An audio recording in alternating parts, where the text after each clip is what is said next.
I was like, there's a timer on here. Yo. All right, y'all. It's whatever. We're going to go in a moment. All right. Please keep that. Yeah. What up? Welcome to another episode of Kicking It With B. Today I got with me Chef Jadie Byrd. Is one of our homies, Joy and I, in the vegan community. And I wanted to have her on to talk about some of the things she got going on and tell us about herself, because I think she's pretty dope. And Joy and I are both fans. And it takes, trust me, we are picky as crap when it comes to food. So it takes a lot for us to be like, oh yeah, we like this person's food every time. No, I feel y'all. No, but Chef Jadie Byrd is fantastic, and I want to introduce her. So, first things first, I'm gonna talk about how we met, and I'm wondering, do you recall how we met? Yeah, how we got? Mm-hmm. Yeah, okay. It was at I think that was one of the first events Ollie was putting together. Yeah, and I didn't know Ollie. I thought Ollie in my head was a fat white man, short, bald head, right? So when I pull up, I'm nervous because it was like my second time vending ever in life. And I saw it was a beautiful black woman. I was like, oh my gosh, I feel so relieved. Like I gave her a hug. I was like, you don't know how scared I was to meet you and relieved that you are a beautiful black woman. Like, yeah. And that was the very first event. So we basically started the biz around the same time, I guess, with vegan before we talked before this, the same time. Nice. Yep. But when we met Jadie though, that was our second time vending for Ollie, not the first. Because we had did a brunch event that day, and then they had their event going on. She was like, "Look, y'all can pull up if y'all want." And then we set up for brunch right next to you. And I think we either traded food or you were like, "I got these beef patties," and we just kind of just bought them for you. I can't recall exactly how it went down, but I know the first thing we ever had of yours was the beef patties. We sat there, ate that thing, and we were like, "This is the bomb." It wasn't until like later we found out about the beef patties. What? Y'all didn't know? No, we did not know. We were just like, dang, this beef patty is good. And then after a while, we were like, oh, okay, cool. Ooh, okay. Yeah, I see why this is so delicious. Wow, okay. I got to put some disclaimers in there.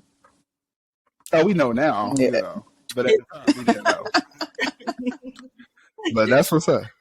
That's fine, though. That's what's up. All right, so that's how we met, and that's pretty dope. And I'm glad that we did because we found something fantastic through it. So tell us a little bit about yourself and what you do for a living. And how you what? And how you got there. But we can go into that part afterwards. You can just tell us about yourself. Sorry. Okay, cool. Like he was saying, I'm Chef Jadie Byrd.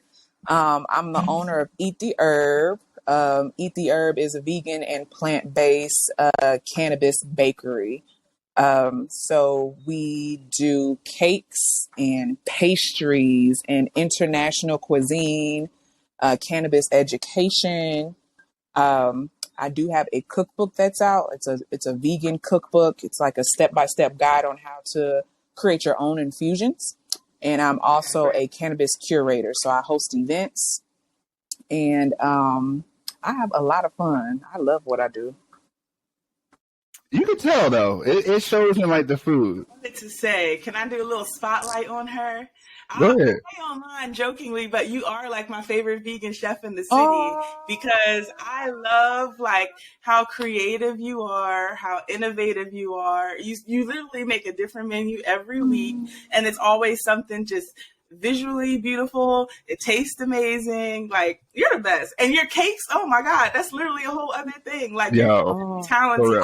And you have attention to detail, which I think people sleep on in the city for some reason. Like, you care about like how it looks, how it tastes, and you care about both those factors equally. And like, it's just great. Like, I want more of that. I love it. Thank you. I appreciate that. And I receive that because you make really good food. You know, I feel like it'd be different from somebody's food I didn't like.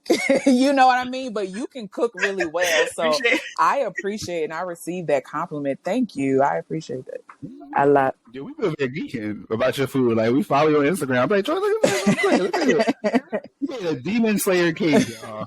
Everything's so pretty. Thank you. It looks beautiful, full of color. Every time Hot Plate Friday come around, I'd be like, damn, man, I wish my pockets were deeper. A little bit. You sound back away when you sound, talk. Hi. Back away from the mic. Now talk. Say it. Hi. First of all, y'all got to make sure y'all watch the YouTube because that's going to be funny. All right, is this better? Is this a better volume? I'm sorry, I'm still too loud. Okay, all right, I apologize. But like I was saying, we geek over your food though, so we're big fans. Appreciate that. Appreciate the love. So we talked a little bit before we got on. We talked about when we went vegan, and you said you went vegan in 2017 also, because Joy and I went December 2017, and you were also December? Yeah, December 2017. Okay. Mm-hmm. What was kind of I know you said, you told us, but what was the driving factor to you going vegan and sticking with it, honestly? So my degree is in nutrition, and it was the most bullshit degree from Georgia State. Paid a lot of money for it. I'm talking about, 3 weeks of the course was the benefits of milk and dairy in the body type shit. Just a lot of bullshit. And it was just kind of like the more they fed us bullshit, the more I realized like, yeah, the curriculum is not making sense. It doesn't resonate with me. I was having some health issues. I had been diagnosed with PCOS at the time and had the worst symptoms. I had really horrible acne and really bad mood swings. And my body had changed a lot because of the hormonal imbalances. And that's where I was at. So that's kind of what led me and put me on the path to becoming vegan, cutting out that dairy, cutting out that meat. I've never been a person who, I'm a person, I grew up eating everything like pigs' feet, chitlins, deer, all of that or whatever. But I've never been a person who has digested meat well. Like, with the plant-based diet, like you see it on the table and then when it, not to be too graphic, but when you see it in the toilet, it doesn't look too different. You know what I mean? With meat, that process, it don't happen like that in my body. Like, I don't know what be happening. My body don't break down meat like that. No, that's fair. That's fair. And a lot of people are like that, but they just stick with it because they feel like they can't not eat meat. Yeah. But that's understandable. That's understandable. We kind of had a similar journey when it came to going vegan. I don't know, what share as much, but we had some health complications when it came to, having our daughter, and it was recommended to do a more plant-based diet to kind of get us in better shape and better functionality to hopefully help with that. And I mean, lo and behold, here we are. We are parents today. Nice. So, it works. It does have its benefits, and also makes you feel different, right? Like, we're eating all that meat and stuff makes you feel very sluggish. But when you start adding more color, more fresh things to your body, you get more energy. You do feel a change in your body. And, you said you dealt with things, and I don't see them happening. You out here. Fresh face. Yeah, no, I've come a long way, y'all. If I would show y'all pictures like 2014, 2015, I've come a long way, and I'm appreciative. Right. I have PCOS and suffer from endometriosis. I can't even talk. So that was like a lot of what took part the 8 years of getting our daughter, So, that's why I credit going vegan heavily to that. And the skin thing. I saw pictures of myself before and I was like, I didn't even know like how many like dark spots and like just like rough that I had just in the moment, but looking back, I was like, "Oh my god!" Congratulations on your daughter. Yeah, it's PCOS. These hormonal reproductive issues is they doing some work on Black women. Like, yeah, I noticed that because thank you for sharing that, by the way, because I have other female friends who also deal with something similar. We have a couple friends who want to have children that have had difficulty. It seems to be very common in our community. And I'm not quite sure why. I mean, I guess we can attest that to what we eat because, all the Black neighborhoods we've been to, it's just a bunch of chicken, seafood spots. Like, they're pushing fast food and meat on us pretty heavily. So that's why another reason I wanted you on the show. Thank you for coming on. Is I want you to talk about the benefits of being vegan because we're all vegan and, we made that transition and it has had positive changes on all of our lives. So that's great. Yeah, truly. First of all, being vegan is just fun as fuck. Like, I have so much fun. Don't y'all have fun? Like, yes. Aliens on a different planet because it's like you go in the grocery store, you walk past a certain part, you pass different restaurants, you like have to think about things differently. Like, it's just like, it really is like, we're just, I don't know. No, yeah. I think it adds more creativity to cooking, honestly, Yeah, that part. because you're taking things that people have labeled as boring and making them exciting. Like, I'm not gonna lie, when I was younger, I used to hate Brussels sprouts. Like, yeah, that's like a very basic vegetable, but we've learned how to like season them and make them taste very. And now they flavorful. fire. And now Brussels sprouts are fire. If I see Brussels sprouts on the menu, I am going. Yes. No. Yeah. For real. Roasted Brussels, like, fried Brussels. Yes. Back in the day, I was like, what the hell is a banana blossom? What's a heart's of palm? Yeah. I don't know. That's how I was about black eyed peas. When I was growing up, I was just like, I don't understand this. When I got grown, and then I'd be craving some black eyed peas, okay? They are good. I'm just like, how you season them. I love them. So yeah, I feel y'all. Joy made some for New Year's one year, and they were fire. Yes. Yeah, that's like my most like picture on Instagram. It's crazy. Was the black eyed peas? It's a bowl of black eyed peas. Yeah, I love that. Mm-hmm. What does it bring for the new year? Good luck. Good luck. Okay, I was about to say money, but I think that's the greens, right? That's the collard greens. Oh, okay. All right, y'all, don't take my black card because I didn't know it. I had the concept. Okay. All right. So we talked about being vegan. So how did you get started with cooking, and how did that develop into what it is today? So I was I was already in the nutrition world because that's what I was going to school for.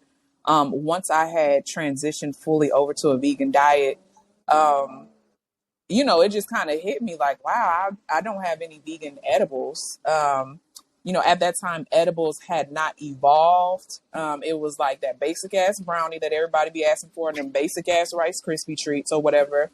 The brownie, they put egg and milk in it, and the Rice Krispie treat, the marshmallows had gelatin. And then, so I was just high up late one night with a good friend of mine. And literally the idea just came to me.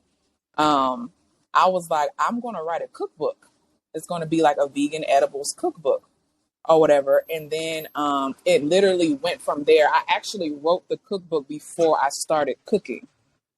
Mm-hmm. The first thing I came out with or started to sell was Jamaican patties.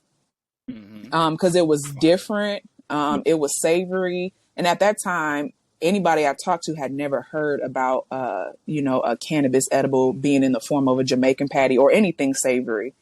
And people who know me, like I have customers who've been rocking with me since I started my business back in 2018. And I literally was putting Jamaican patties in plastic Ziploc bags, taking a permanent marker, and that was my label. And them bitches was selling, okay? They was selling. Seriously. They was selling. If you told them like that today, I would buy. I'm not today. You need to raise your standards, Joy. Look, we've had them, so we know how good they are. I don't care how you give it to me. Pass it over here. I appreciate that. But that's how I started. Very humble beginnings. I really, really went in on that cookbook. Just like studying and researching, and like when that's why you're great. I appreciate that. When I really commit to something, I become very nerdy about it. Like it becomes my whole world, if that makes sense. You and Joy are very much alike. What's your sign? I'm a Cancer. Okay. Look, what are you? Little crybaby. I'm an Aquarius. Don't be out here balling. I should be out here balling. I cry at everything. Yo. 2-year-old. Oh. Yeah. No, I feel you. You watch a TV show and something sad happen, Joy be over there. Oh. I'll be like, oh gosh. Oh my God. I cried at the end of Toy Story. Like, yo, stop. No. Toy Story hit though, I feel you. Toy Story hit. Toy Story hit. I'm about to say I cried too. I can't like that, but I was that is hilarious. Don't turn the lights on yet, please, sir. Right. Quick sidebar. You asked what her sign is. Are you deep in the astrology thing? Because I just bought a book on astrology. I'm trying to learn some things about it. I use it as a tool. I get really annoyed when people make every life decision based on astrology because I feel like you are abusing it and that's not how you're supposed to use it. I tap in when I need to, and that's how I use astrology. Am I into it? Yes. Do I make every life decision on it? No. I don't think anybody's supposed to be doing that. What's your Yeah, I agree. Did you say Aquarius? She's an Aquarius. Aquarius. Oh, okay, I don't know nothing about that sign. Though we are weirdos. So we're the weird sign. We're humanitarians. We tend to be very detached because the Aquarius sign is us pouring out the water. Water represents emotion. So I always say, because I talk shit about Pisces, you know, a Pisces ain't nothing but a fish swimming in the water that Aquarius pour out because it's Aquarius and then it's Pisces. So that's my little Pisces diss on you know. Oh my God. All our homies that Pisces gonna be like, oh, damn. No beef with the Pisces. What's your sign, Brandon? I'm a Taurus. Okay, cool. Taurus. Okay, I was waiting to see what the reaction was. I don't know much about Tauruses at all. I'm not gonna lie to you. Okay. I don't know much about them. Okay, good. That's fantastic. I'm reading about Tauruses. I'm like, dang, it's really... It's like stubborn. That's the biggest one. It is a bull. It is a bull. You know, they could be but also they're gonna ride or die for you. Okay. So look, I was repping a Joyce Green Kitchen shirt yesterday. I was at work. You feel me? I was at work. Was I not? To my little work selfie, I felt proud. That's what's up. That's what's up. So that's how you became vegan. That's how you got into cooking. What about the baking? Like, cause your cakes are art. Like, you really just make them out of, I don't know, feel like thin air. So how did you get involved in that? Did you go to school for that, or were you self-taught with that?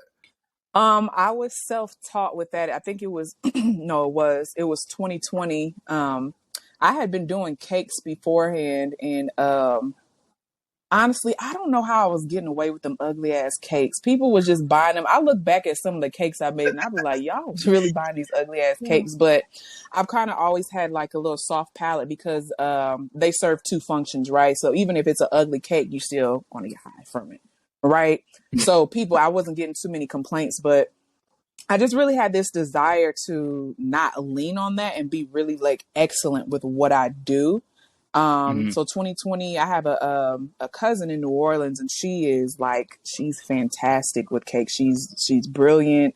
She needs to be a famous baker. Honestly, I drove to New Orleans and she basically just gave me the basics. And then from there, you know, I've been learning as I go, basically on YouTube, and I have like a lot of, cake baking friends, and they tend to be the coolest motherfuckers on the planet. I don't know what it is about people who do cakes, like just have a cool personality. I love it. I think you have to, because so much can go wrong. Yes. You got it. You can't be like me. I'm like, oh no, it's over. Nah, they like, let me just put a little cream on top of this. It's cool. You got to roll with the punches with the cakes. I had a baker friend. I was like, I'm just gonna throw this cake away. She was like, baby, we don't never throw away cakes. And she fixed up that cake. She was cutting and sawing. It looked like a construction thing, and it came out beautiful. I was just watching her do it. But cakes, I can honestly say that's like one of my favorite things to do when it comes to like all of these business hats that I wear. I really, really enjoy doing cakes, and I must have a little cancer in me because anytime like I make a mistake on a cake or I get a complaint or something like that, it really brings me to tears. Like it's something I gotta work on. I'm working on it. I don't know if that's like a trauma response, but I'm very sensitive. Like when it comes to my art, you know what I mean? I think that's fair. I think all artists are like that, though. Yeah.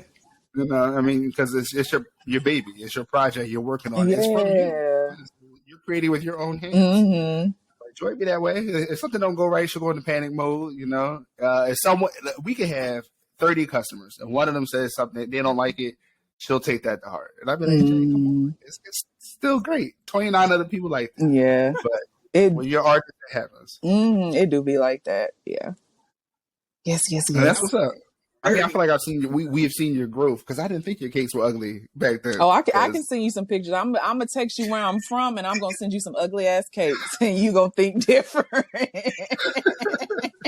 So that's funny. So before we started recording, JD was telling us that where she's from. She didn't want us to know right now because we were going to dig in on where she was from. Yeah. So I'm looking forward to find out where that is because she just won't share it. All we know is Midwest. I don't want to be clowned, okay? I don't want to set myself up for failure. It's a joke everywhere I go. I'm tired of it, okay? I'm tired of getting made fun of. So I just be like, I'm from the Midwest. Yeah.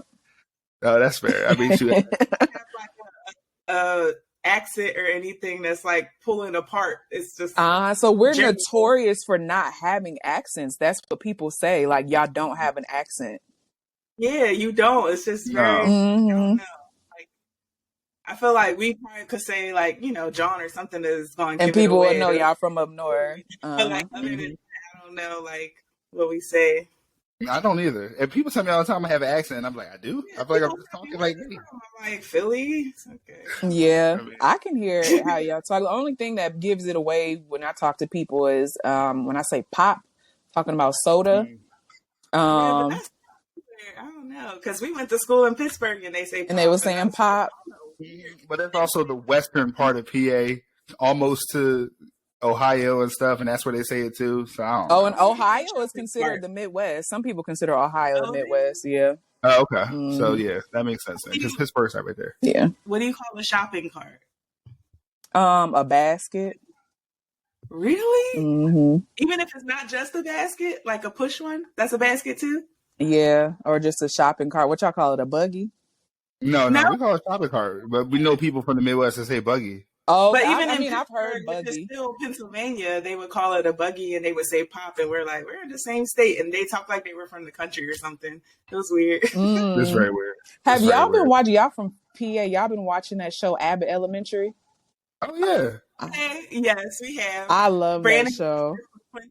At the Apple store. Oh, you met her? I used to work with her. You used to work with her? Yeah. That's so funny because right before she left Apple, the day, maybe like a week or a day, I don't remember, but we were working together and she was like, yeah, next week is my last day. I'm actually moving to LA to pursue my dream in acting. And I was like, oh, that's dope. And I love that that's like the moment I had with her because now watching where she is, I'm like, she's actually doing it and that's fantastic. I love it. Oh, that is amazing. That's amazing. Yeah. I love her. She's great. Started this. Yeah, we were watching Abbott right before this. Yeah, that's funny. That's funny. It's so nostalgic and stuff. Like that episode was about murals, and that's like the most Philly thing ever. I think that at the time, like we had the most murals per any other city in the country. Mm-hmm. Oh, like every school has the kids on it, just like the show starts. So I'm like, oh my gosh, there go these murals. Okay, so murals are a thing in Philly. I didn't know that. Okay. Yeah, we got a lot of them. Yeah, it's a lot of murals. It's dope because people don't really deface them, right? I feel like I haven't seen them with graffiti. Like they're just like parts of Philly that people cherish. Yeah. It's fantastic. That's what's up. Yeah, like RC city. Mm-hmm. Okay, Philly. I've never been. I would love to experience Philly.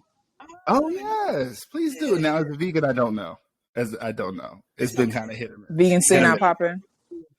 Yeah, it is, but it's not though. It's like there's one restaurant called Hip City Veg, and that's like decent. Fast food, though. Yeah, it's just fast food. Mm-hmm. It's the only thing that's been decent. Like, did we go to a restaurant? I'm trying to think. We went to a restaurant. Yeah, I can't even remember the name. So see, that's the sad part. Like, we're from Philly. We can't even like. You tell us if you ask us about Atlanta, like we just did a second ago. We could talk restaurants. Be like, oh yeah, go to A, B, C, or D. Mm-hmm. But in Philly, not so much. But we've only been like a handful of times since we've been vegan, and most times it was just to grab something quick. But that leads me to a question I don't have on here, but I'm curious to know. What's your end goal for your business? Do you want to own like a bakery, restaurant? What's the end goal? Mm-hmm. Yeah. So the end goal is a CBD bakery and restaurant bistro, which is in the works. And, just riding the wave as we go through this law journey here in Georgia. So yeah, CBD and hemp are legal. Mm-hmm. And I'm just going to be appreciative to what's legal. It's just some bullshit when it comes to these laws, but yeah, that is. Oh, sorry. Oh no, go ahead. Like I know CBD has like health benefits, but what's the benefit of hemp? I don't think I've ever really Hemp is more like a material, right? Where you can like make things from it. Well, there's also like hemp seeds, I make sauces and stuff. So. Mm-hmm. So hemp is the male part of the plant that's non-psychoactive, and they do a lot of things with hemp. They've built houses and made clothes, and you can eat hemp, and it's still like a very nutrient dense herb. That should be a part of everybody's life because you have like a whole system of receptors in your body specifically for cannabis. So it's just kind of like when you talk about design or when you talk about the creator, like the creator definitely wanted us to consume this on a regular basis because, there's proof in our body of these receptors. Even babies have these receptors when they're born. Yeah. I read something about that. Yeah. So how did you get tapped into all that? Like, what was your introduction to it and like learning the benefits of it? Learning the benefits of it. Really just studying herbs. I had healed myself from PCOS. I did a 90-day fast and it literally reset my whole system. And I was godly. I ain't gonna even lie to you. I felt like I was levitating. My skin was glowing. It was probably the healthiest I've ever been in my life. But it was that study of herbs and including cannabis and then just making like that mental connection that it is an herb. You know what I mean? It's an herb that you can make, you can cook with it. You can make tea out of it. So that's how I got into it. I got into it because of herbalism. Okay. And in the journey of healing myself. I love that. I love that. And most people that I have met that have utilized it talk about the benefits of how it, like mental health, physical health, and how it has so many benefits for it. And we're starting to see that now because, as you mentioned, like hemp and CBD are becoming more mainstream. Like there's so many smoke shops around Georgia I could just go buy, CBD from. And now this new thing, Delta 8, I don't know if you're familiar with that, is one thing that they... All right, so why that take on it? I'm curious because they seem to make it seem as though it's okay. So why that perspective? It's a loophole, right? Which we can appreciate loopholes, but basically they've taken hemp, which is non-psychoactive, and they have processed it in a way for it to become psychoactive.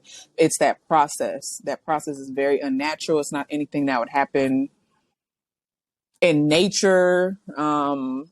It's just. And then for me personally, anytime I've consumed Delta 8, it's a very weird feeling. I don't like it. Interesting. Yeah. Huh. I wonder. So they create. It's like lab created cannabis in a sense. Yeah. Interesting. Which is what I thought, would be something you wouldn't want to push because the one that grows naturally has a fantastic effect. So why not just go with that instead of something growing in the lab? That's weird. They go on with it because it's technically legal because it's hemp derived and hemp is legal. Right. So they're pushing Delta 8 a lot in, states where THC is not legal. Hence why I see it a lot here. Yeah. And then they put a smaller amount of THC. They put the legal amount of THC in it. So you still get the psychoactive effects or whatever. So, yeah, I mean, the industry for it is doing really well. I personally don't promote Delta 8. I discourage the use of Delta 8. Well, thank you for sharing that. All right, go ahead, Jay. Oh, with CBD, do you use it a lot, like in your regular life or recommend them? I use it daily on my skin. I have a cannabis-infused shea butter. I use it for... Oh, I'm sorry. You make it, right? Yeah, it's called Rub the Herb. That name is so funny to me. I love it. A sex. Oh, you can say it. You can say it because I was looking at it the other day. I was like, I know what you got to say. I have a sexual pleasuring oil called Stroke the Herb as well. Like these names is wild, y'all. The short one is funny to me. Names. And what's the benefits or what is Stroke the Herbs? Right. So Stroke the Herb is a cannabis infused sexual pleasuring oil. And basically it enhances the already beautiful feelings that you're feeling during intercourse, whether you're self-pleasuring or you're with a partner or with multiple partners or with whatever you do. It's not my, business or If whatever. you're having fun, you're having fun. If you're having fun, you having fun. Cannabis is it's antiviral, right? So when I put it out, there were women hitting me up talking about, hey, I used the stroke the herb, and this, hopefully this is not TMI, but this is life, right? This is real. Yeah, fine. They're like, my recurring yeast infection like cleared up. And I'm like, what? And then another girl hit me. She was like, yeah, I've been having issues with BV. And after I used the oil, it cleared up. And I was like, okay. Like, I didn't know that going into making it. I was like, this is awesome. So, really just great. That. Yeah, I do too. Cause that's a real issue, especially when people don't understand that their diet that's, you keep having these yeast infections in the BV because of your diet. You know what I mean? But they're not putting the two and two together, and the doctors are not teaching you that either. They're just giving you medication for it. Right. So yeah, it was just a great little bonus because I didn't have the intentions of that being one of the, the outcomes of that product, but it is. So it's cool. It's a natural remedy. You were trying to solve one. You're trying to increase the benefit of one thing and then end up solving others. That's fantastic. Yeah. And a more natural way of doing it because they probably will push those women to go get creams or pills, and you're using a more natural option. That's fantastic. No, yeah, I love cannabis. Like I pray over my cannabis before I work with it. Because it's an herb, it comes up out the ground. Like it's connected to God in that way. Like it's all spiritual to me. Like I'm just super, super grateful for it. Super, super grateful. And people know like it's magical. That's why they put in so many restrictions and all this bullshit around it. It's magical as fuck. Like let's be real. And it's interesting too because the places where it is legal thrive. Like Denver, when they first started, the reason other states started doing it is because like their crime rate was going down. They were making money from it. More. Granted, the government benefits from it, but it allows for better things to be built in their schools, buildings, all that kind of stuff. Have you ever traveled to any states where it's legal to experience it? Or places, I should say. That has to be states exactly. I have. I do what's called the Vegan Cannabis Food Tour. And basically I travel to different scenes to check out their vegan scene. And if I can, I'll check out their vegan and cannabis scene. So far, New York was my favorite place. New York's like food cannabis scene is like, I haven't experienced California, and California is a lot. That's a whole big old state that take up almost all the coast. So, take it with a grain of salt with what I'm saying. But New York's food cannabis scene is like, that shit is fire. Like, yeah. I had a lot of fun. New York was the most expensive place I've ever been to, but it's popping up there. Y'all doing it, and I see y'all, and it's not like a jealousy. I'm just like a little kid looking out the window, like, when's it gonna be our turn? Like that. That's me. That's dope. We loved New York before being vegan. We used to go there all the time. Being from Philly, it was one of the closest states we could travel to. So, and we haven't done the vegan food scene in New York yet. At least I don't think we did. And we definitely haven't done the vegan cannabis tour of it yet. So I definitely need some notes from you on that, please. For sure. I can send you some restaurants.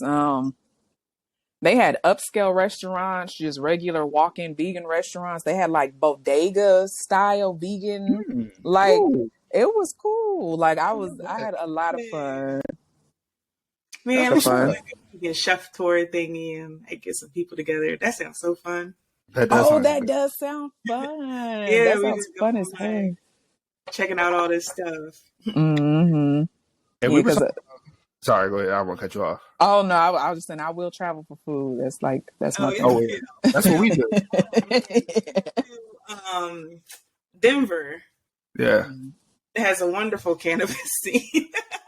But they have a place called Wellness Sushi. Is that the name of it, Brandon? Yes. Oh my gosh. I love sushi before going vegan, but like it's still my favorite food as a vegan when I find really good sushi. And this was the best, like vegan or non. They had like It was just phenomenal. Oh, fish, I love every it. type of vegan fish. Like I would travel and fly. I told Brandon, I just want to fly on my birthday or something, get sushi and come right back. I feel it. Yeah, when you find good food though, like you will travel for it. That's for sure. Like you know, there's a vegan sushi joint here in Georgia. I don't know. Have you ever been to V Green, Jadie? Yes, I have. I've never had their sushi from there. Is it good?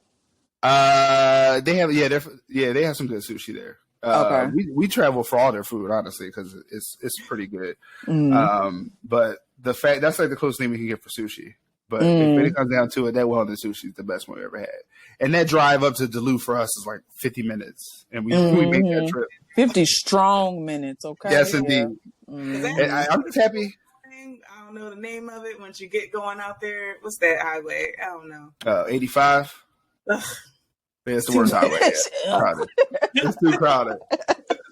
When you talk about Atlanta traffic, that's highway. That highway is like always packed, always.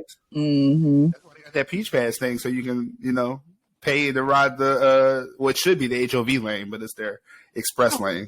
Oh, I know motherfuckers that be in that lane and ain't paid shit. You hear me? Oh yeah, I'm sure. They don't send you a ticket or nothing because I never did that. And the one time I thought I was big and bold, I went in the HOV lane and they were like, whoop, whoop. I got like a $200 ticket. I got once. Yeah, I got once. See, y'all not doing it right. I used to ride the HOV lane every day. Oh, she dropped. You still there, Jadie? She'll come back in. All right, hold up. I gotta keep it going. But yeah, it's still recording. What is it, Jay? I'm laughing at you talking about the HOV lane. Oh yeah, I used to ride that John faithfully. Yeah, terrible. And the one time I tried to, they got me so fast. I know. You listening to me? I was like, I ride all the time, babe. It's no problem. I was like, well, let me try. Let me try. No, they got you. That's why they got you. Because I'm gonna always be the one. Always. See, you said that. You said that's why you don't like to take risks, because it'll be the one time you get caught. Because I go watch everybody do something, and I'm like, all right, let me try. It's funny. All right, y'all. A bit of an intermission. We still recording, but it looks like Jadie dropped. Not quite sure what happened on their end, but it's all good. And here with Jay, so let's continue talking about Colorado and our experience in Colorado. What is there to talk about? What you mean? The restaurant. We went there for what other restaurant? Dang, I don't even remember. It's called the Watercrest or something. That was in Seattle. No, that's Wayward Cafe in Seattle. And Watercrest Foods or something. Something like that. It was a vegan restaurant. We tried it. Joy was not a fan of the food. I liked it, which makes sense. But they made it. It's sushi here. Of course. Oh, I cannot wait to go back. It was so good. So good. We went there every day. And now we went talk there every day. I'm like, dang, I want some V Green after this. I mean, look, that's up to you. We are. Oh gosh, sorry, y'all. We're about to go pick up our daughter, and she enjoys V Green sushi. So why not take her out there? She will off the whole Philadelphia roll by herself.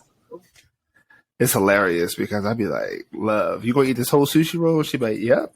Except for the wasabi and ginger, because she made that mistake of putting the wasabi in her mouth. Hot. I love it. I love it. I love the ginger. Okay, y'all don't cuss me out.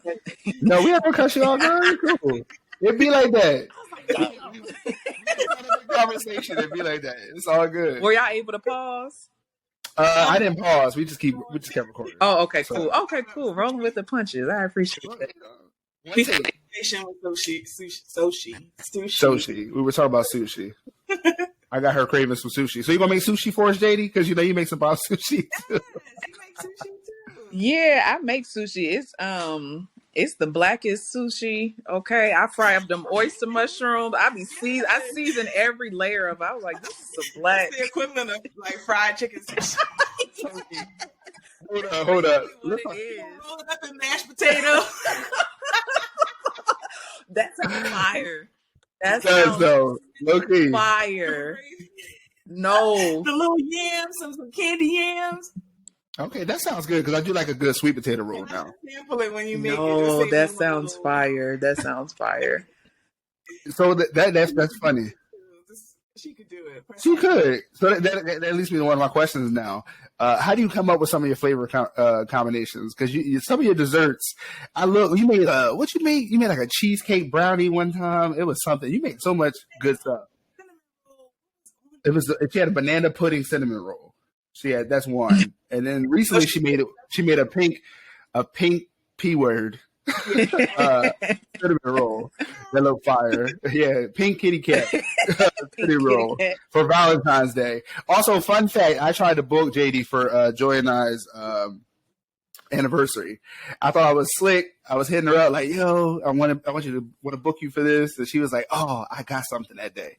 I was devastated because I was like, "Yo, I really wanted to have that dinner."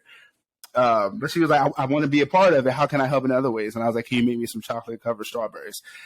I got those, brought them, set them up for Joy with some flowers. Joy was like, these look amazing. Yes. Pretty with the purple ribbon. They were so cute. I'm glad y'all enjoyed that. With the gold flakes, was that real gold? Yeah, it's real gold. It's real gold. Surprisingly, it's edible as well. Not like take it to the head or nothing like that, but you could eat it when it's a little piece on. It's already too late because they were so good. I appreciate that, but honestly, for a long time, it was just like nostalgia. When I had first transitioned to veganism, I was like, I'm going to make everything that I want to make. Like, I'm not going to because it was such a mind game. Like, if, you're missing out on something, like, it could be better if you were using real chicken or something like that. And it's just not the case. So when I first transitioned to a vegan diet, I cooked a lot. I studied a lot of cookbooks, and I just did really different things. I had to know in my head, like, if I want this, I can have it. You know what I mean? And that's really what it is. So, really, I just be like, out and about and stuff, and ideas will come to me. I get a lot of ideas from like Instagram, of course, or I see a lot of things that are not vegan, and I challenge myself to veganize it and to make it taste good. So you enjoy like Long Lost Sisters because that's what the hell she does. Mm-hmm. Well, because I think we both approach it like we can't, like, there's nothing that we can't, veganize. Right. Like, we don't try whatever. And I love that. A lot of people are like, I'm going to just stick with these same nachos and stuff because what else we got to make? But no, we can make anything. Mm-hmm. They made vegan chitlins. And we can make vegan chitlins. Like, I saw that girl making them vegan chitlins. I was shamed, but to say I wouldn't try them is a lie. Let me tell you, I'd be lying if I say. Pass me that hot sauce. That's all they do. That's all y'all. I'd be like, pass them here. Let me try them. I'm going to try them one time. But like, you can veganize anything. So I think that's the beauty of it. And like, she's not scared to take risks when it comes to like. I know. And they work too. That's what I like. I guess that's why y'all my favorite chefs though. Cause like, I live with you, Joy, and I love the random things you come up with. But then I look at your menu and I'm like, damn, this sounds good. Like this Biscoff crunch cinnamon roll. I was just talking to her about that. I was like, man, I missed that. That sounds fire. I have 2 left before I sell out. Oh, say no more. Say no more. I'll take that. And then I will take a drive. we don't mind making a trip to, what do you ITP inside the perimeter? Mm-hmm. I don't mind making a trip out there. I take that. I've heard people say it. Thing. When we were moving here, they were like in the perimeter, out of the perimeter, and it's like a whole thing. And now I feel like it would show you where your real friends were, because when we lived OTP, people would pull up on us. Mm-hmm. But back in the day, they would tell Black people not to go out of the 285 perimeter. Like, it's a cultural thing here, especially he was going to like Morehouse and Spelman and stuff like that. And you were from out of state. It was like a safety thing. Like, Black people don't go out the perimeter. Interesting. And that is why I see a lot of Black people now, though. Mm-hmm. Yeah. They push us out of Atlanta. Yeah, and everybody's moving here from everywhere. Mm-hmm. We gotta go somewhere. But dang, that's crazy. I didn't know the back. Yeah, I didn't know the safety part of it. Like, that's good to know. It totally makes sense. Yeah. Mm-hmm. We've seen parts of Georgia where we didn't feel safe. I was like, Yeah. I don't know we should be here.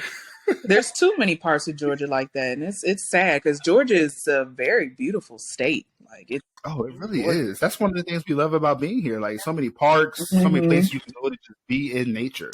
And they're taking those down to build more houses and stuff. Or to Like, I see one more empty lot for another development of some $400,000 houses. I'm sick of that. Even our Mhm. drive to our house now, like the trees, they're just disappearing Yeah. for lots of houses. I'm sick of it. And what I learned recently is that Georgia has the most treetop canopy in the U.S.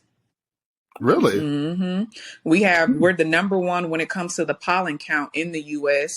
Somebody told me the world, and that makes sense because of sexism when it comes to planting, like when it comes to like trees and plants outside.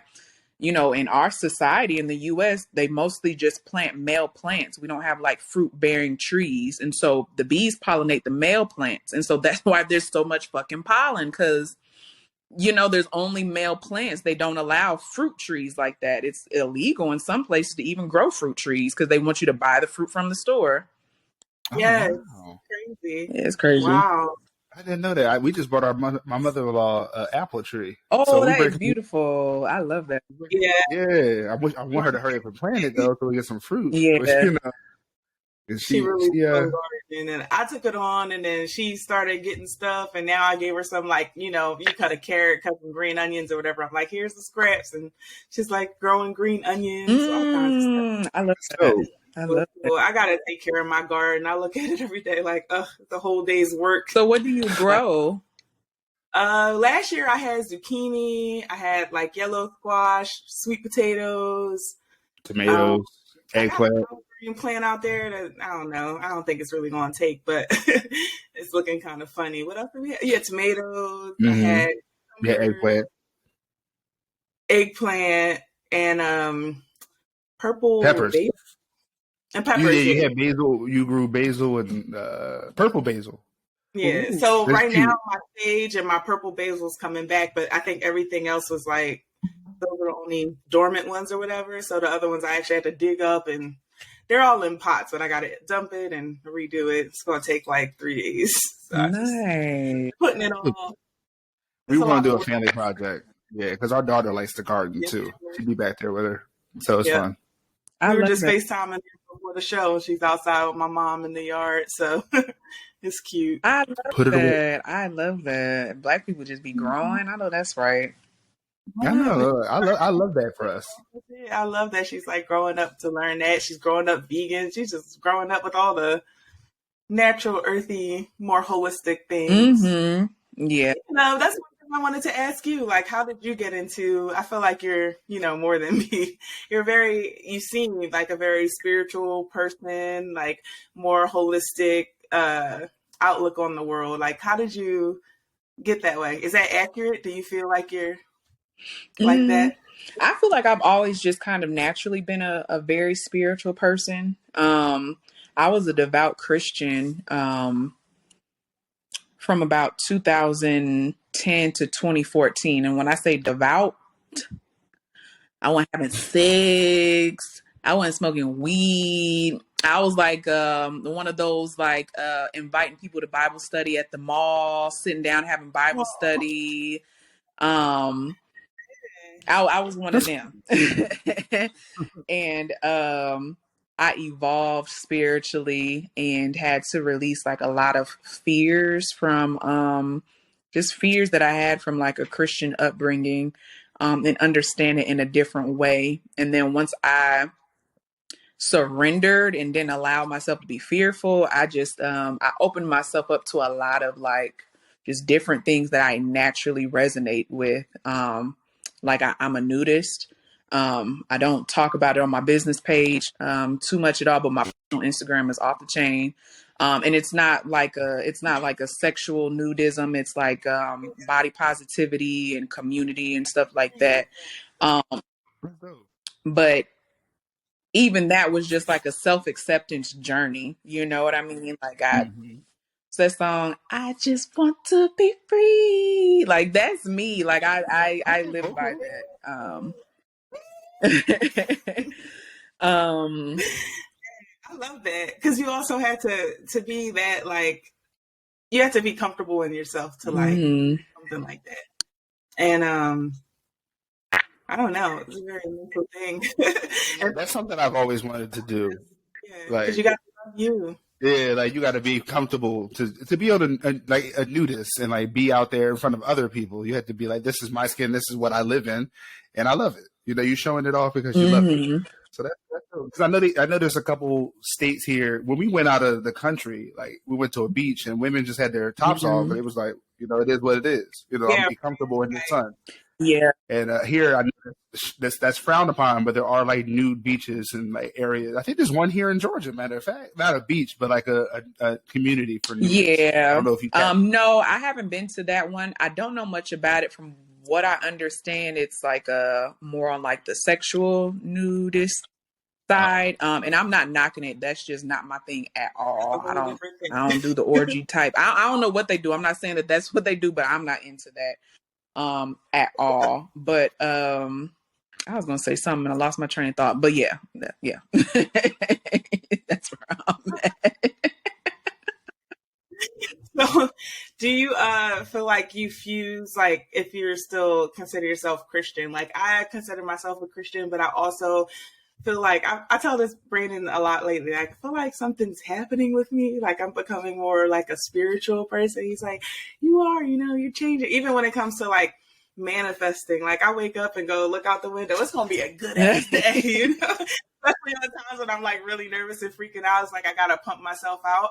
But like even I consider like taking on like positive affirmations and like that being part of my spiritual journey. And I feel like it's helping me with a lot of things, like struggling with anxiety. It just gives me more confidence. Like if you put it out, you say it, it's going to hit something in the universe to make it happen. You know? Yeah, I think, so there's like power. yes, I think that's beautiful. I don't knock any spiritual practices at all because, Christianity is going to be what works best for somebody. That's going to make you the best person on this journey. And that is going to be your relationship with God and the way that you commune with God. For me, because I've always been a very spiritual person. Like when I was younger, I always said, I'm gonna start a church. Like I've always had this desire to start a church. Wow. But for me, it was the way that it was being taught to me. And there's so many issues in the way that Christianity is taught. Because the fear mongering part, or like fear mongering, like that the condemnation, the fear that they instill inside of you. How spiritual concepts are explained in the Bible and how it kind of, you know what I mean? If you talk to like your average like person who calls himself Christian, like being psychic or studying astrology, which is really literally studying the cosmos or studying the stars, which is math, right? It's something that they're like, no, that is not of God. That is something evil. But I'm just like, when I was younger, like I would see things, you know what I mean? Like I have visions. I've seen spirits before. I don't know, in Christianity that they don't make space for things like that. But in my reality, that was real.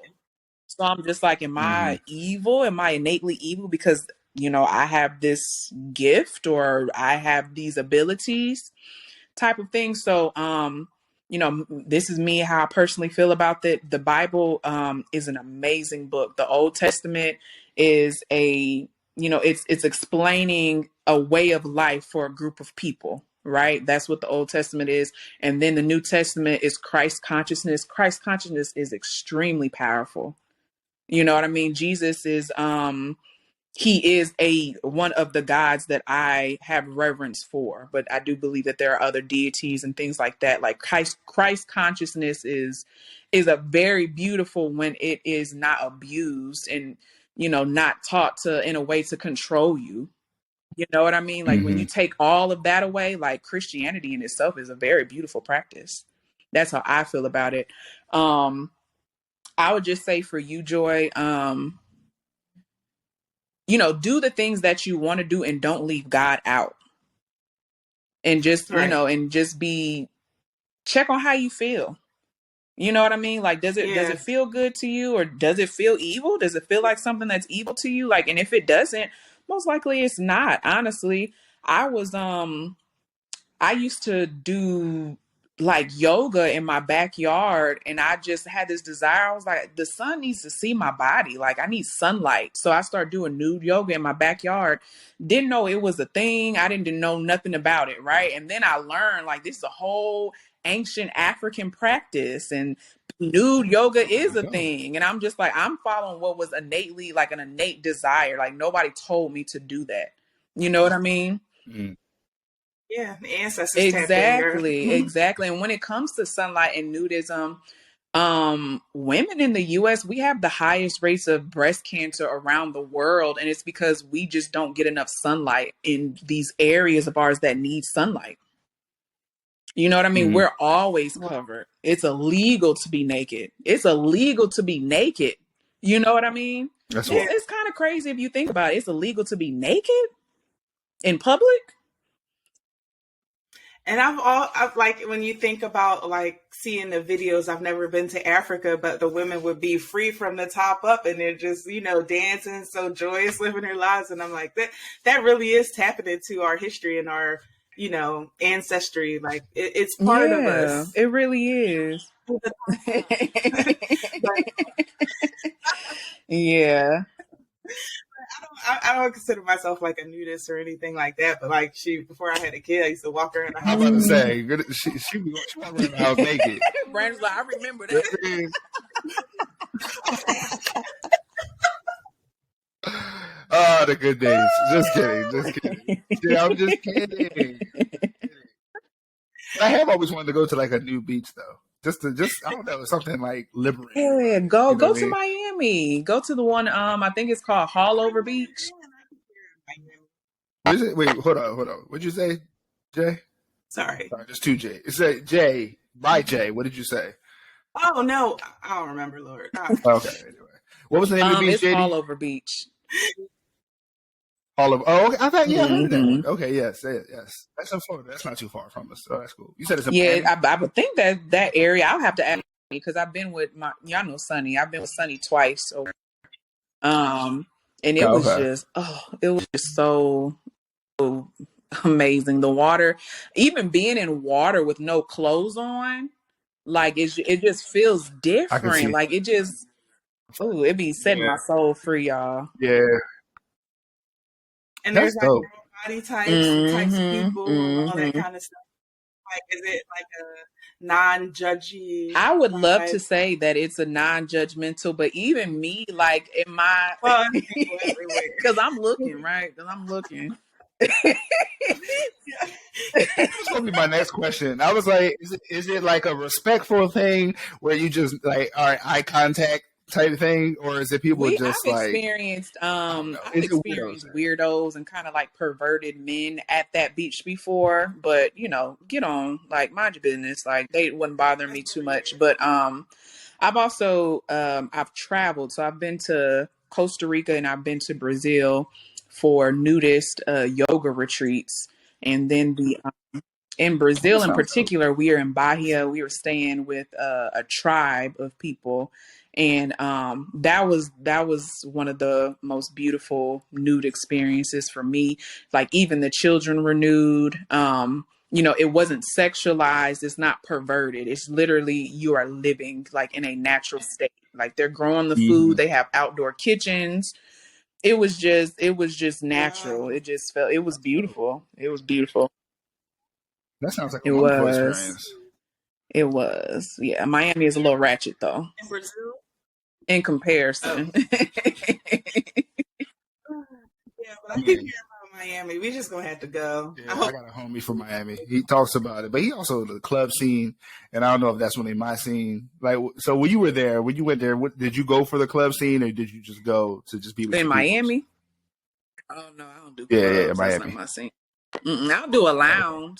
I don't even smoke anymore. Yeah, I could do a little lounge, but clubs. Okay. I heard the vegan scene is popping Yeah, I in ate Miami good. though. Yeah, but I mostly ate Sonny's food because the 2 times that I went down there, it Sunny's the was for only one. Sonny's dinner party because she hosts the vegan sexy dinner Oh party. yeah, So the I ate sexy part. beautifully. Okay, I was well fed, but yeah, I appreciated Miami. They have a lot of like vegan bakeries coming up, and there's a lot of like people with Latino heritage there, so they incorporate a lot of like Mm-hmm. these authentic, like Latino pastries. I'm not sure if I'm wording this correctly, but I just appreciated that. It was a dope experience. I love that, and I love when we can experience other cultures' food in a Mm-hmm. vegan form. Because some people just be like, we're gonna cook it the way we're gonna cook it. That's it. Either it's Indians are vegan or it's winning. not. I'll put that up. Yeah. Oh, we go to an Indian restaurant and eat anything on Right. the menu for the most part. What's y'all's We favorite love going to Indian Indian? restaurants. Like Yeah, there, Vatican was good. in Marietta. Marietta, they have the tally. Yeah, tally platter. You get like 4 different things. Oh, I think it's like 7, but it's just like you got the bread, the scoop, it's like a potato, a chickpea thing, something green, really good. And that's why I want to try Ethiopian food. It looks similar. Yeah, you'll enjoy Ethiopian food. Yep, I think you really like it. I've heard good things about one spot here. I want to say it's called Desi. That's Could be the wrong name of it. That's Desi.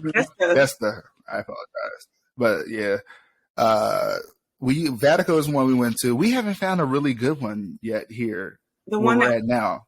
I can't remember. It starts with an M. They're Masti? next to that's that vegetarian one, right? It's something vegetarian. Yeah. Buffet that actually has some pretty good like vegan stuff. Well, we haven't been in a minute though. I want to say it's like 2 or 3 years since we've been though. Yeah, and I was crazy. I pulled up to Go Vegan Grill last week, and they weren't open, and so that's the reason I had tried that Indian restaurant right next door to it, the vegetarian Indian restaurant. But my favorite Indian restaurant, hands down, is Planet Bombay. They will forever have my heart. They know me when I walk in. Like the Gobi 65, it's like this cauliflower dish. It's like, okay, that sounds fire. Let me make a note right quick. Like the sweet kind of. It's not sweet. It's like red from all of the spices that they use. It's like, I don't even know how to explain that flavor. It's delicious. And then the texture of, they fry it just right. Like you don't miss no chicken, like dealing with them. You know what I mean? Like you don't miss none of that. Like it's good. Make me want some. Yeah, I need to get that name. Order that exact dish. I'm making a note right now. Planet Bombay. Yeah, what's it called? Gobi what? GOBI. 65. Yeah, Planet Bombay. Yeah. I made a note for that because we probably check that out for sure. Appreciate that. Were you vegan when you went to Costa Rica? Was it? How was Costa Rica has the best fruit I've ever experienced in my life. I'm gonna let y'all in my business. This past December, we was flying back from Costa Rica. My cousin, he owns a bed and breakfast in Costa Rica called La Terraza. It's Black owned. It's beautiful. If y'all want a little hookup type situation, please hit me up because we can do that. My cousin's name is Charles. He's the owner. But Costa Rica, right? Hey, Charles. Costa Rica has the best fruit in the world. It's because they have so many volcanoes, and so the volcanic ash goes into the soil. It fertilizes the soil. And Costa Rica is they're really good, like the ethics of their ecosystem and how they do it, pollution and sustainability and all of that. So I take me some fruit home anytime I travel. I ain't never had no issue taking fruit home. Okay, it'd be like a soursop or something. That's good. They got my ass in Miami this time. They put me on the fucking smugglers list, y'all. I would say, wait, hold on. They put me on the fucking smugglers list. And at first it was the dog who approached me, right? And the lady, she was like, "Hey, what do you have in your bag?" I'm really not even thinking it's a big deal. I was like, "Hey, I have a salad. I have a mango. Should I throw it away?" And then this is where the setup started, because she was like, no, don't throw it away. I should have thrown it away, is what I should have done. Y'all, they took us to the back. They took us to the back, searched all of our stuff. And even then, I'm still in my head. I'm still not getting how the brevity of the situation or how serious it was. I'm joking with, I'm like, no, don't throw it away. The mango tastes good. La, da, da, da, da. You know, it was a little Hispanic lady. And then this black lady, she comes and she kind of sets the situation straight to let us know, like, this is some serious shit. Like, y'all can go to jail for this type of thing. And it's because of the, they don't want, there's, you know, a lot of times there's bugs in fruit. They don't want you bringing foreign bugs into the US, I just didn't know. I mean, in my head, like, yeah, that could be a big thing, but I just wasn't in that mind state. I was just like, yeah, I got this Costa Rican mango. Like, I'm excited. It's my souvenir type situation. Oh, no, baby. The Smugglers List. I couldn't believe it. That's yes. wild. Like, hold on, can you ever come off that? Or from what I understand, I'll be on it for a year. So anytime I'm traveling internationally, they're going to search all of my shit. I kind of remember something like that from France. They were like, we got caught that way in France. Canada. I had like an apple, like some piece of fruit or whatever. They like, make sure you throw that out. It was when we were coming from France to Canada. We had to go through customs. It was something. They stopped us. Customs. But, yes. I mean, thank goodness it wasn't like nothing. They just like, where you going? Where you coming from? Yeah, they just had that. We did bring food with us. Like, we had like some chips. I don't think we brought any fruit or anything like that home, but we brought some like chips that were made fresh there. We're obsessed with these plain potato chips in France. Literally, the ingredients and salt. We like, we need some more to take. No, I believe it, because they didn't have all them chemicals in it, and that's why you liked how they taste. They were like the best potato no, I chips believe I've it. ever had, and I've tried. It's funny you say that too, because when we went to France, I was dealing with like a gluten thing. Like, I had cut gluten out because I thought like my stomach was just jacked up. So I go to France and I'm eating the bread, the croissants there and whatnot.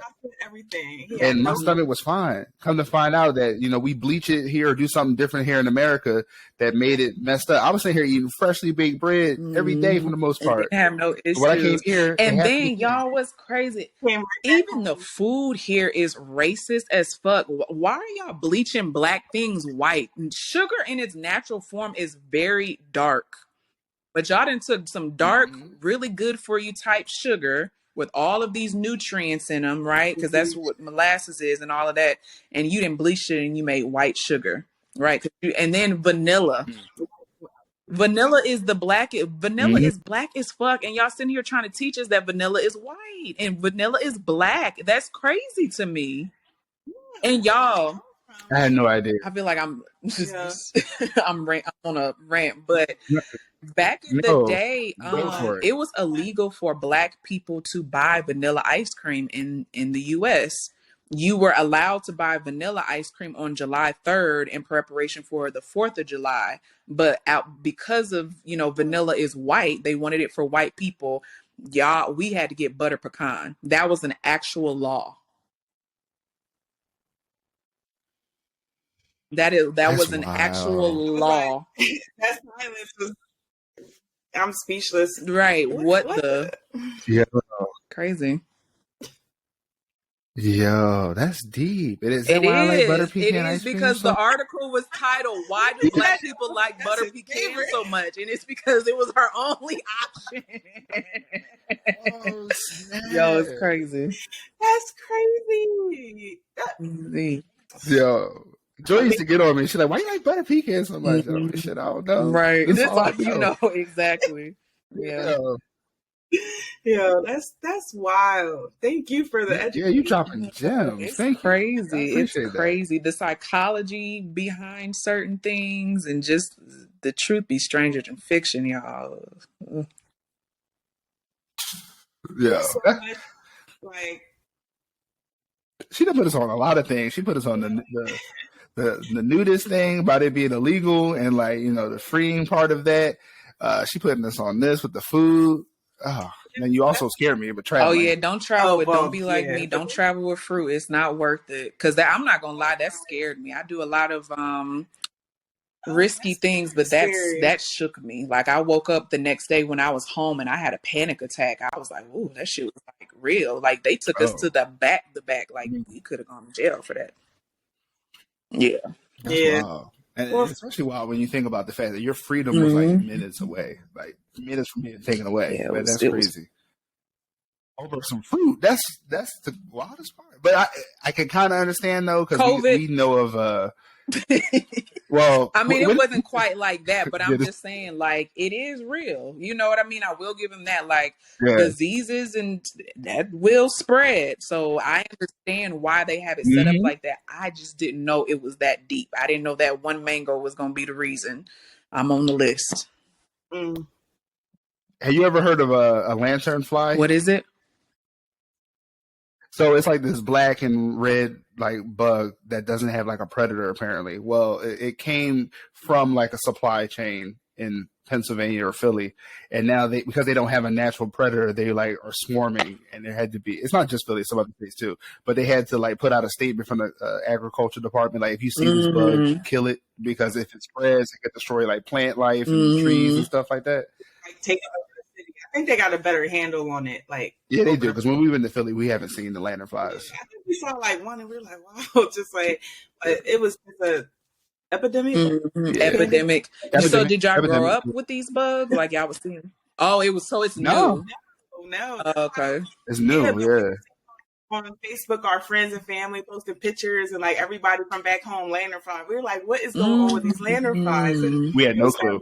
And it was like they were dealing with this whole thing, talking about how annoying it was. And we had something similar here in Georgia too. There was a spider from China that was here that was growing. We had like 6 of them one year in our backyard. They get big old webs, big spider. We took pictures, videos of it. Whew. I was like, it was terrible. That one was like, no, I don't do spiders at all. And that was a terrible spider. Yeah. Were the spiders affecting y'all, what y'all grew? No. They're really more of an inconvenience than anything else, honestly. She had to check real quick. No, Amazon trucks here. I'm like, what he done ordered now? Oh yeah, I don't even know. But it'd be like that. You know, right? Amazon, No, forget about it. Or people put something randomly for love. Like this girl get more packages, and I don't know what. It's always some random toy coming for her. I know. Our daughter get more deliveries than we do. She popping. Everybody knows this child. Really? She is popping. It's funny. I'm trying to think. This has been dope, though. I appreciate this. I love getting to know you more, and now we get to share what we know about you with other people too. So that's dope. So how do you go about people ordering from you, or is that something like you do from the website? Like I know we can find you across the city at certain pop-ups, but how do people do I have a text to order system, and then I'm referral based as well. So. My Instagram following is all community. Like everyone who follows me, I have met them somewhere or they have been referred by someone else. So it creates for a very unique experience because I be going to a lot of, vegan pages and they have a lot of followers. And it does make me kind of sad because I wish, I do desire to open up my page. And I do think I have things that are worthy of going viral, and that would. But I really appreciate this community that I've created.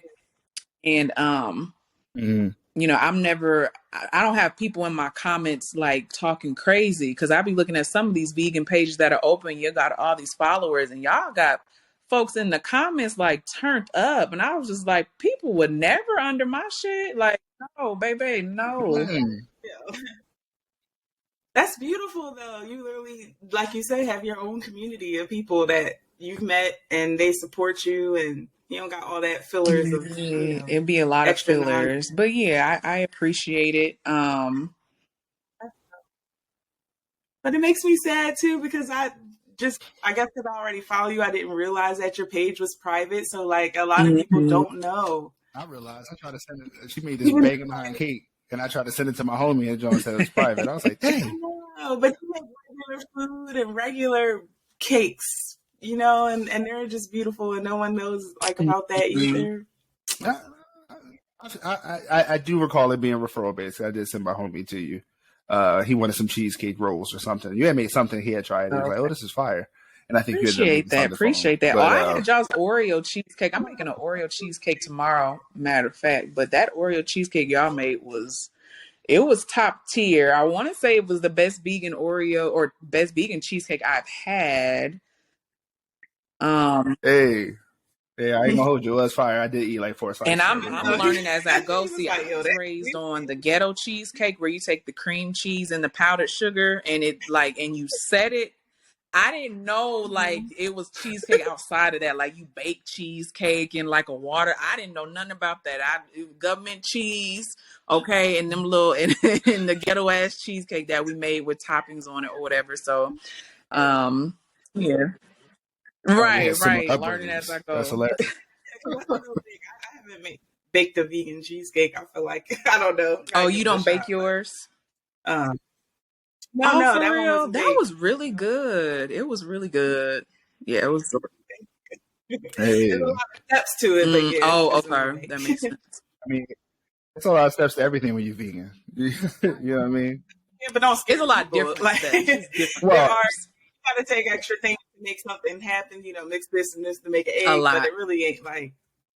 It's not that hard, and to like you said in the beginning, it's fun. Like so many things that we didn't know existed that we know now, just because we just took a different direction in our health, and now it's like we're opened up to so many things. Even like relating all of it, the spiritual, like the nudism, all of that. It's like you took one chance on this thing, and it just like wow, there was. I appreciate that. Thank you so much. I can't even think of the words, but it's like, yeah, it's cool. It's dope. Appreciate it. And I told Joy we got to go to one of your yoga events because I saw you had one. We couldn't make it to the one you had because we had an event, but the next one you have, I'll let it go because we do yoga at home time to time and to have that experience. Yeah, y'all should do yoga in the garden with a group. You know what? Yes, because I got a hammock back there, and that's like my space just to swing in my hammock. But I want to open it up like more, yoga, all that. I want to do yoga outside. Yeah, can your neighbors see you? Like, do y'all have privacy in the backyard? We don't have any. We don't have like a fence or nothing, but our neighbors be chilling. They don't be out there like that. We got a lot of space. Take them clothes off and go out there and get in the sunlight. I mean, sure. I was like this with my belly in the hammock, just chilling. She be sitting in the sun. Yeah, she be sitting in the sun. I love it. Yes, I love that. But since then, I haven't like done anything like that. Well, look, you heard Jadie. Let's go. Look, you ready? Let's go. Okay, I'm here for it. It'd be sunny in Georgia. Yeah, you know, we got a nice view back there. Now you can make it even better. All right, sorry, y'all. I apologize. This is me. I think this was great. I think it was great too. I appreciate you coming on. I'm glad I know so much about you. I feel like now we need to go check out this restaurant that's here, do a review together. I'm gonna come grab one of the Biscoff cinnamon rolls. And, it is what it is. I appreciate y'all. Thanks for just having the curiosity to meet different people and to interview them. You know, it makes people special when you ask them questions about them and stuff like that. I appreciate y'all. I think this is a dope platform, and the Black vegan community in Atlanta is just super dope, and I really just love how united we are. I ain't never really been beefed out with a Black vegan chef in this community. Not saying it won't happen, hoping that it doesn't, but there is like this unspoken like unity between us that I just really appreciate. I love it actually. So yeah, I appreciate y'all, and this was awesome. I had a good time. I'm glad you did. I was like, I hope she's gonna enjoy her time on here. I ain't want you to come on here and be nervous. I appreciate that. Thank you. People told don't put me on stuff. Shoot, I keep saying episodes I record are my favorite because we're having good conversations and whatnot. But you sure are elevating it here. This is dope. I know. I did with my daughter. Oh no, your next host, who you told me is coming on next. I don't want to ruin the surprise, but she turned up. I love her. I think that's gonna be fun too. Like she's crazy in a good way. I love her. I know, I agree. It should be fun. You know her, Joy. We talked about it. She lives near us. She's a neighbor.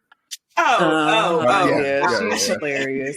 So that's it's gonna be fun to have on here for sure.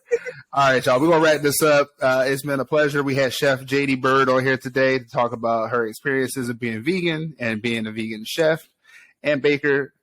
She is amazing. Joy and I, we are big fans. But until next time, you've been kicking it with B. That's fine. We'll wrap it up there. All right, y'all. All right. Peace, y'all. Appreciate y'all. Peace. Yeah. Bye.